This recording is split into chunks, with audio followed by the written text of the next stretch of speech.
आत्या मेल्यावर कशी रडणार? या माय ओ गेली ग माय, का बर गेली, किती चांगली होती ग माय. माझा पप्पा एकदाचा सुटला ग माय. माझ्या बापाच्या शेतावर लई डोळा होता ग तिच्या.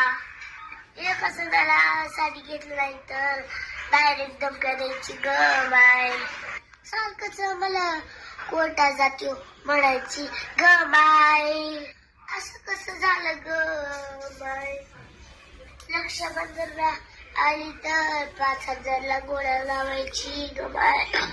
आमच्या पप्पावर सायकल तुळजायची ग माय.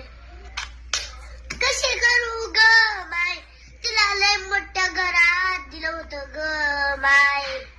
तरी बी तिला गरीब भावाची लय मोठी आशा होती ग माय. आता कशी करू ग माय, कोणात आला आम्हाला सारखं शेत मागण ग माय. जेव्हा घरला येईल तेव्हा तिथे तोंडा बारवायची ग माय. कशी करू ग माय, माझी सोन्यासारखी आत्या गेली ग माय. आत्याला पाठवू का आता? ही आत्याला पाठवू का व्हिडिओ? पाठव पाठव.